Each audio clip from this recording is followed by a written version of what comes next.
नमस्कार, करेन्ट न्यूजमा स्वागत छ। म केशव शर्मा। आजको करेन्ट न्यूजमा संसद बैठकमा देखिएका केही दृश्यहरूको विषयमा चर्चा गर्नेछौँ। राम्रो कुरा जहाँबाट सिक्दा पनि हुन्छ।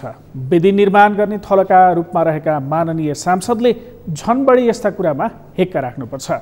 शुक्रबार प्रतिनिधि सभाको बैठक आरम्भ हुनेबित्तिकै हङ्गामा भयो, तर सोही समयमा एक तलामाथि राष्ट्रिय सभामा बैठक पनि बसेको थियो। त्यहाँ पनि एमाले सांसदले विरोध गरे, तर तल्लो सदनमा माछा बजार जस्तो भइरहँदा माथिल्लो सदनमा भने भलाद्मी पाराको विरोध थियो। विरोध पनि भयो, सँगै सरकारले विधेयक पनि पेश गरेको थियो।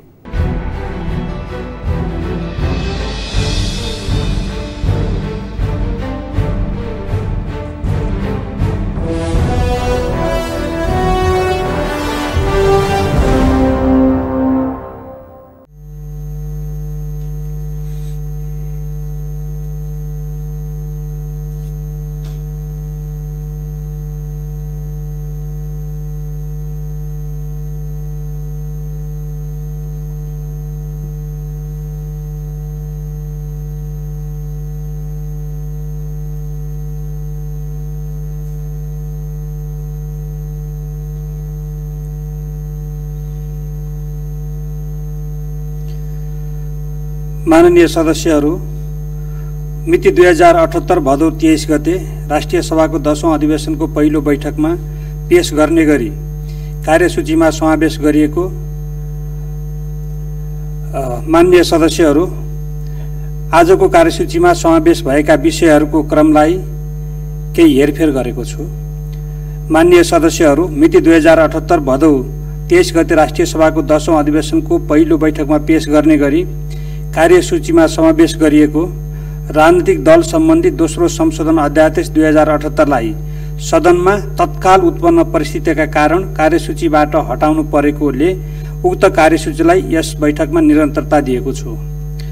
अब म माननीय गृहमन्त्री बालकृष्ण खानलाई राजनीतिक दल सम्बन्धी दोस्रो संशोधन अध्यादेश 2078 पेश गर्न समय उपलब्ध गराउँछु।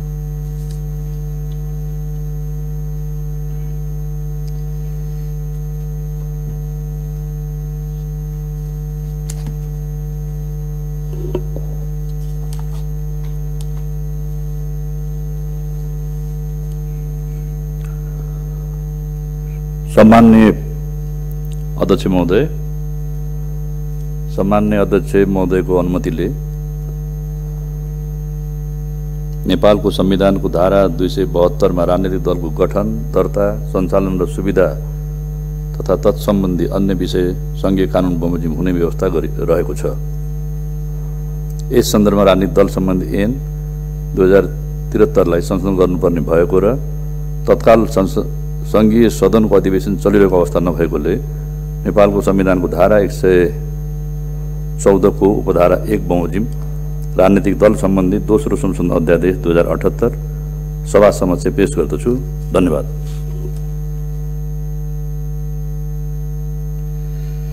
माननीय सदस्यहरू, आजको कार्यसूचीमा समावेश भएको साबिको क्रमसङ्ख्या 1 को विषयलाई कार्यसूचीबाट हटाएको बेहोरा जानकारी गराउँछु।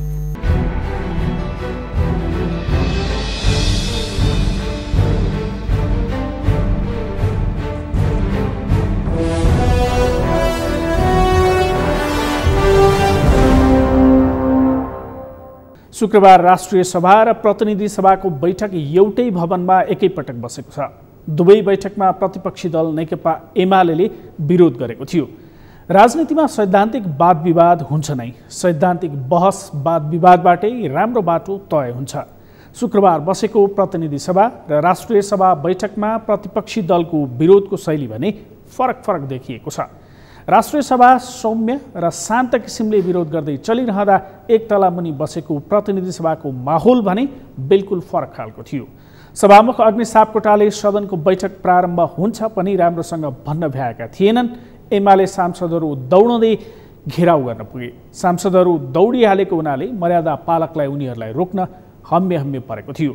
संसदमा सांसदले विरोध मात्र गरेनन्, नारा पनि लगाए। सभामुखलाई औँला पनि देखाए। कतिसम्म भने एक सांसदले अर्को सांसदलाई धकेलिरहेको दृश्य सामान्य बनेको थियो। र मुद्दा चाहिँ उही थियो कि माधव नेपाल सहितका 14 जना सांसदलाई कारबाही गर्न किन ढिला गरेको।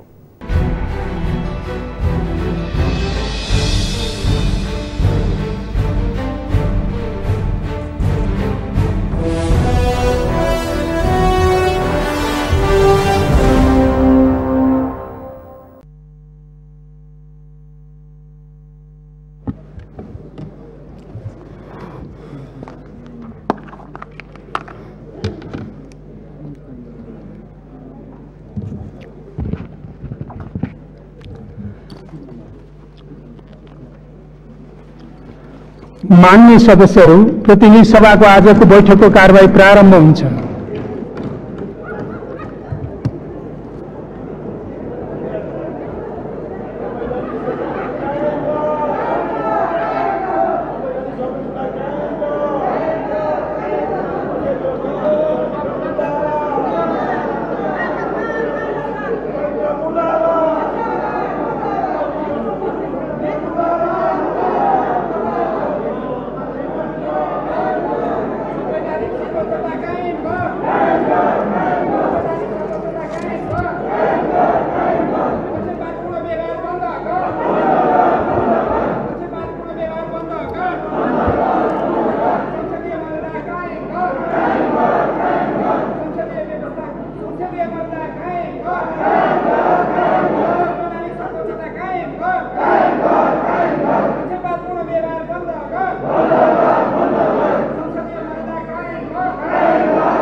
माननीय सदस्यहरू, तपाईहरुले उठाएका प्रश्नको उत्तर पनि मैले दिइसकेको छु र यस विषयमा सर्वोच्च अदालतमा मुद्दा विचाराधीन छ। त्यसकारण यो पहिले उठिसकेको विषयहरूमा फेरि उठाउनु वाञ्छनीय हुँदैन। त्यसकारण आजको बैठक सञ्चालन गर्न सहयोग गर्नुहोस्, किनभने जनताका जल्दाबल्दा सवालहरूमा चाहिँ माननीय सदस्यहरूले बोल्न खोज्नु भएको छ। बाढी पहिरोको विषयमा बोल्न खोज्नु भएको छ। अहिले विभिन्न जनताका समस्याको बारेमा बोल्न खोज्नु भएको छ।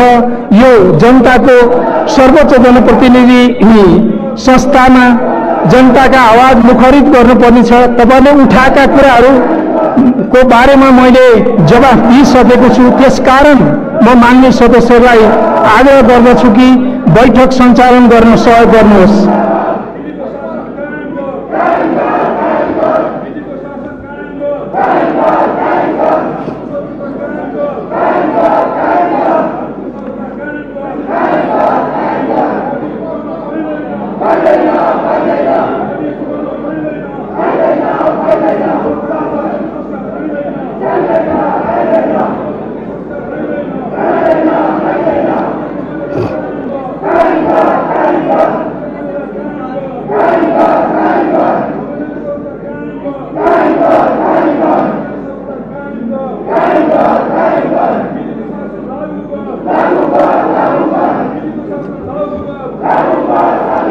जलवायु परिवर्तनका कारणले देशमा भयानक बाढी पहिरो आएको छ। जनताका समस्याहरू उठाउनका लागि अन्य मान्य सदस्यहरूले मलाई बार अनुरोध गर्नुभएको छ। त्यसकारण म तपाईहरुलाई अनुरोध गर्दछु कि बैठक सञ्चालन गर्न सहयोग गर्नुहोस्।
मान्य सदस्यहरू, यस बैठकमा उठाइएका विषयहरूका सम्बन्धमा नेपालको संविधानको धारा 105 अदालतमा विचाराधीन मुद्दाहरूको सम्बन्धमा न्याय निरूपणमा प्रतिकूल असर पर्ने विषयमाथि संघीय संसदको कुनै सदनमा छलफल गर्न बन्देज गरेको कुरा स्मरण गराउन चाहन्छु।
संसद भनेको विधि निर्माण गर्ने थलो हो। विधि निर्माण गर्नेलाई विधायक वा सांसद भनिन्छ।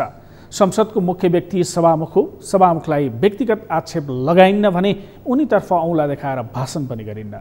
संसद चलाउनका लागि सांसदको नियमावली तयार पारिएको हुन्छ। नियमावलीलाई ध्यान दिने हो भने यसमा संसदीय मर्यादाको ख्याल गर्ने थुप्रै बुँदा राखिएको पाइन्छ। खास गरी संसदमा कुनै पनि सदस्यले बोल्दा एक सांसदले अर्को सांसदलाई सिधै न कुनै कुरा भन्न मिल्छ न कुनै आक्षेप नै लगाउन मिल्छ। तर शुक्रबार प्रतिनिधि सभामा यी कुनै कुराको पालना भएको देखिएन। कतिसम्म भने सदनमा विधेयक पेश गर्न गएका अर्थमन्त्री त 50 मिटरको दौड प्रतियोगितामा भाग लिन गएको जस्तो देखिएको थियो। उनी एमाले सांसदले बाटो रोक्लान् भनेर दौडिएका थिए।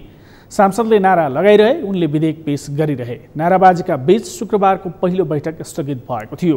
दोस्रो बैठकमा पनि एमाले सांसदहरूले नाराबाजी गरेपछि सभामुखले संसदको कारबाही अगाडि बढाएका थिए। उनले नेपाल मजदुर किसान पार्टी नेमकिबाका सांसद प्रेम सुवाललाई अध्यादेश अस्वीकारको प्रस्ताव पेश गर्न समय दिए। उनले भने प्रतिपक्षको नाराबाजीका बीच विरोधको सूचना पेश नगर्ने बताए लगत्तै सभामुखले अर्थमन्त्री जनार्दन शर्मालाई आर्थिक अध्यादेश पेश गर्न समय दिए। नाराबाजी गरिरहेका एमाले सांसदहरूले अर्थमन्त्रीको बाटो छेक्न खोजेका थिए। उनी दौडिएर रोस्टम पुगे र प्रमुख प्रतिपक्षको नाराबाजीका बीच अध्यादेश पेश गरेका थिए।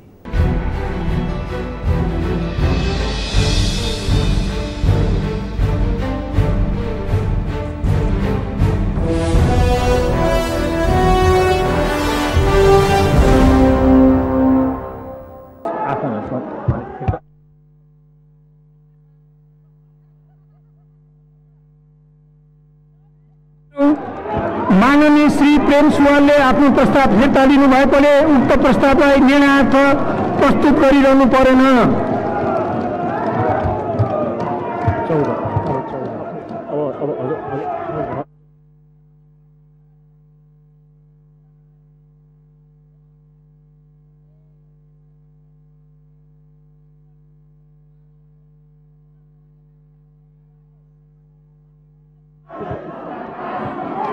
मान्य सदस्यहरू, माननीय प्रेम सुवालले पेश गर्नुभएको आर्थिक अध्यादेश 2078लाई अस्वीकार गरियोस् भन्ने प्रस्ताव फिर्ता लिनुभएकोले मान्य अर्थमन्त्री श्री जनार्दन शर्मालाई आर्थिक अध्यादेश 2078लाई स्वीकृत गरियोस् भन्ने प्रस्ताव प्रस्तुत गर्न अनुमति दिन्छु।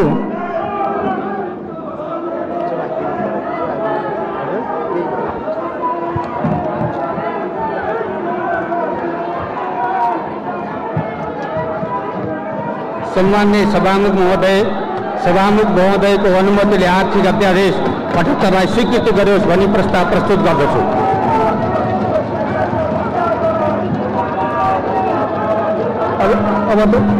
अब त सबै हो नि।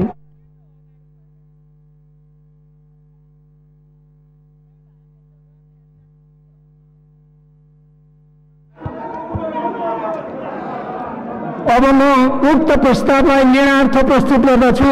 यो प्रस्तावको पक्षमा हुने मान्य सदस्यले हुन्छ भन्नुहोला, यसको विपक्षमा हुने मान्य सदस्यले हुन्न भन्नुहोला। यो प्रस्तावको पक्षमा हुने मान्य सदस्य हुन्छ भन्नुहोस्। यो प्रस्तावको विपक्षमा हुने मान्य सदस्यले हुन्न भन्नुहोस्। हुन्छ भन्ने पक्षका मान्य सदस्यहरूको बहुमत भएकोले उक्त प्रस्ताव बहुमतले स्वीकृत भएको घोषणा गर्दछु।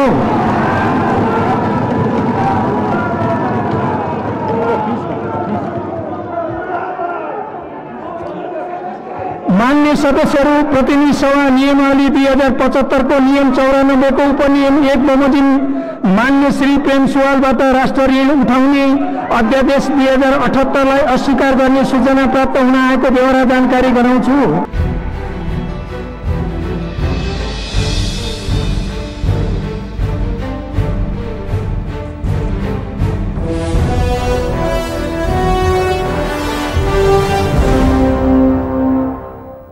प्रमुख प्रतिपक्षी नेकपा एमालेको नाराबाजी बीच विधेयक पेश र पारित भएका छन्। प्रमुख प्रतिपक्षी दल नेकपा एमाले विभाजन गरेर बनेको नयाँ दल नेकपा एकीकृत समाजवादीका अध्यक्ष माधव कुमार नेपालसहित 14 जनालाई पदमुक्त नगरेको भन्दै संसद बैठकमा अवरोध गर्दै आएको छ। त्यसो त एमालेका नेताहरूले सभामुख अग्निप्रसाद सापकोटाले निष्पक्ष भूमिका निर्वाह नगरेका कारण आफ्नो दलले विरोध गर्नु परेको बताउँदै आएका छन्। तर आचरण बाहेक सभामुखले लिएको निर्णयमाथि आलोचना गर्न नमिल्ने विषयलाई लिएर संसद अवरुद्ध गरेर एमाले संसदीय मर्यादा विपरीत काम गरेको सत्तापक्षीय नेताहरूको धारणा छ। करेन्ट न्युजमा अन्य प्रसङ्ग बाँकी नै छन्। एकैछिन विश्राम।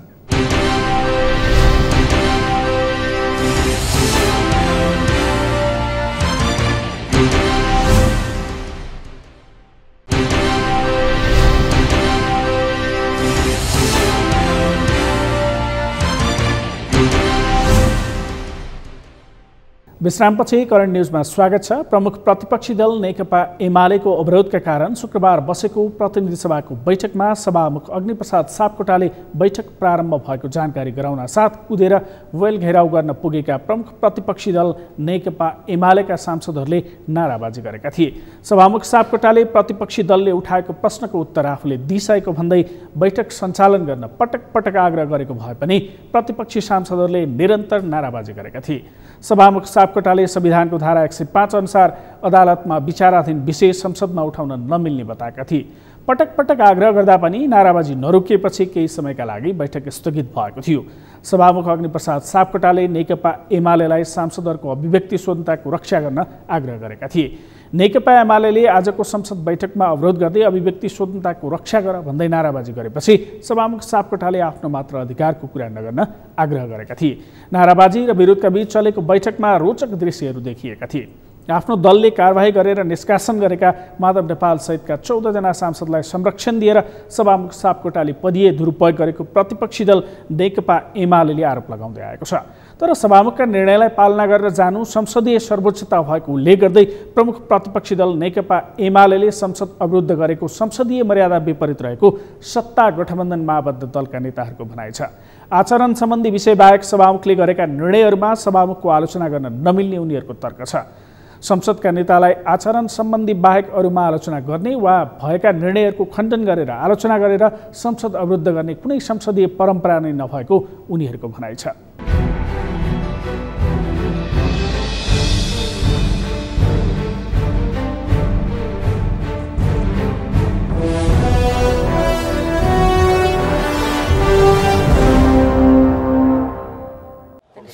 संसदका हत्यारा र त्यसका मतियारहरूले संसद बचाउनको लागि निरन्तर लड्नेहरूलाई यो आरोप लगाउनु आफैमा पनि हास्यास्पद छ। र कुनै यो स्तरहीन प्रदर्शन, स्तरहीन लोकतान्त्रिक अभ्यास, स्तरहीन चरित्रका माथि चाहिँ खासै प्रतिक्रिया पनि दिन मन छैन।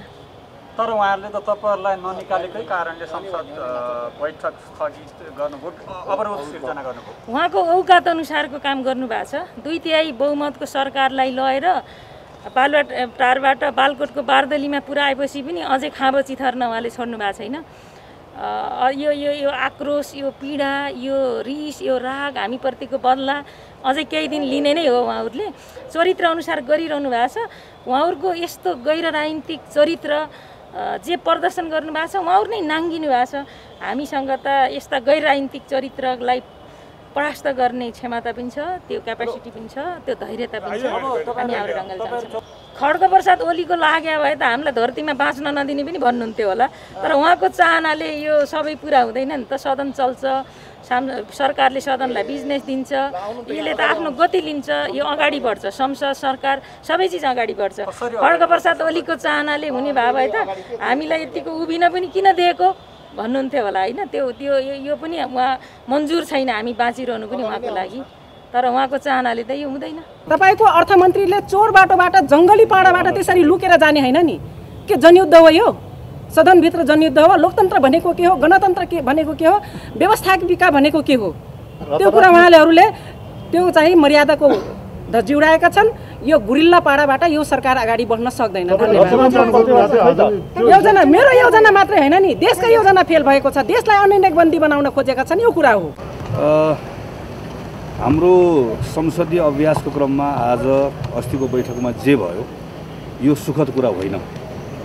तर यसको कारण नेपाल कम्युनिस्ट पार्टी एमालेको संसदीय व्यवस्थाभित्र प्रतिपक्षले प्रयोग गर्न सक्ने आफ्नो असहमति व्यक्त गर्ने तरिकाको चरम दुरुपयोग गर्न खोज्दाखेरि यो स्थिति आएको हो। संसदमा प्रस्तुत हुने कुनै विधेयकको विषयलाई लिएर, सरकारको कुनै एउटा निश्चित निर्णयका विषयलाई लिएर हामी संसद अवरुद्ध गर्छौँ भन्ने अवस्था भएको भए हाम्रो बल पनि प्रतिपक्षसँग संवाद गरेर हल गरेर मात्रै गर्नुपर्छ भन्नेमा हुन्थ्यो। तर सभामुख नै मान्दिनँ, सांसदै मान्दिनँ। यो संसदभित्र आएको सदस्यलाई म चिन्दिनँ, त्यसको आधारमा संसद चल्न दिन्न भनिसकेपछि यहाँ कसैले पनि संवाद गरेर यसको हल निकाल्न सक्दैन। त्यस कारणले गर्दा यो स्थिति आएको। म प्रधानमन्त्री केपी शर्मा ओलीलाई के स्मरण गराउन चाहन्छु भने यसै गरिकन उहाँले यही संसदभित्र पारित गर्नुभएको विधेयक, त्यो विधेयक पारित गर्दै गरेर त्यो अवस्था स्मरण गराउन चाहन्छु। उहाँले त्यो दिनलाई स्मरण गर्नुपर्छ। त्यो दिन आओस् भन्ने हाम्रो चाहना होइन। इतिहासमा यस प्रकारको दलीय व्यवस्थालाई र अपमान गरिएको र सभामुखले निर्वाह गर्नुपर्ने न्यूनतम भूमिकाहरू हामीसित कार्यसूची हामीलाई दिइएको थिएन र छापामार शैलीमा गुरिल्ला स्टाइलले पहिला पनि अभ्यास उहाँहरूको गर्नुभयो। हामीले शालीन विरोध जनायौँ र यो कुरा देशभरिका जनतालाई पनि थाहा छ। उहाँहरूले के लिएर आउनुभयो हामीलाई थाहा छैन। अब उहाँहरूले उत्पातै गरे भने एउटा घण्टाघर भत्काउने रे भने सुन्यो, बनाउने त केही पनि लिएर आएको सुनिएन। टाउको फुटाउने अवस्था थियो। टाउको फुटाउने यस्तो गैर संवैधानिक गतिविधि गर्नु हुँदैन। संसदको एउटा मर्यादा हुन्छ, त पदीय मर्यादा राख्न सक्नु भएन। यसको हामीले सशक्त विरोध गर्नुपर्छ। हामीले जे पाए त्यसले टाउको फुटाउने, हामीले स्वतन्त्र थियौँ, फुटाइदिन्थ्यौँ। हामीले पहिला गल्ती कसले गरेको? चोर बाटोबाट चाहिँ माइकले हान्ने योजनामै माइकले हान्ने हो, सभामुखलाई हान्थ्यो, अर्थमन्त्रीलाई हान्थ्यो। यसरी चल्छ त? एउटा प्रतिपक्ष दलले विरोध गरिरहेको अवस्थामा चाहिँ यसै विषयमा तपाईहरुले सर्वोच्च पनि जाने, यता राजनीतिक लडाई पनि लड्ने, सर्वोच्चको लडाई छ। संसदको पनि एउटा नियम छ, त्यो पदीय मर्यादा राख्नु भएन। हामीले पार्टीले दलीय मर्यादाको अनुसार दलीय मर्यादा चाहिँ राख्न सक्नु भएन। दलीय व्यवस्थामा चाहिँ दलले कारबाही गर्न पाउँछ। दलले कारबाही गर्ने अवस्थामा चाहिँ उहाँले जब संसदलाई जानकारी गराउनु भयो, हामीलाई यी अनुशासनले काम गरेको छ, यसकारण हामीले यसबाट पार्टीले निष्कासन गरेको कुरालाई उहाँले ध्यान दिएर सचिवालयमा जब दर्ता भयो त्यसअनुसार उहाँले सूचना दिनु पर्थ्यो। अब उहाँले त्यो नियम कानुन उल्लङ्घन गर्नेलाई हामीले के व्यवहार गर्ने?